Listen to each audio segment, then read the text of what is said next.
చేతి వేళ్ళతో 9 ఏకం ఎలా చేయాలో నేర్చుకుందాం. అందరూ నేర్చుకుంటారా? చూద్దాం. ఈజీ. ఫస్ట్ మనం వీటి వేళ్ళు నెంబర్లు చూద్దాం. 1 2 3 4 5 6 7 8 9 10. ఓకే, 10 వేళ్ళు. ఇప్పుడు 9 ఒకట్లా అన్నప్పుడు 9 ఒకటి మూసేస్తాం. ఈ చిటికి వేలు మూసేస్తాం.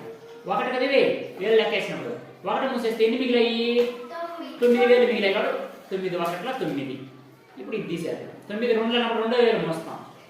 అప్పుడు ఈ 2వ వేలు ఏ వేలు మోస్తామో దానికి ఇటువైపు ఉండేవి 10.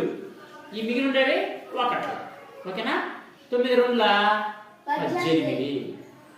9 మూడుల ఇక్కడ 2 మిగిలాయి కదా 27. ఇక్కడ 7 ఉన్నాయి. 9 నాలుగుల 36. 9 ఐదుల 45. 9 ఆరుల 54. 9 ఏడుల 63. 9 ఎనిమిదిల 72. 9 తొమ్మిదిల 81. 9 పదుల 90. 9 వేలు ఉన్నాయి. అక్కడ ఏం లేదంటే 0. 90. ఈజీగా ఉందా? మనం వేరుకైనా 9 ఏకాన్ని ఈజీగా మనం చేయొచ్చు. ఓకేనా? Very good.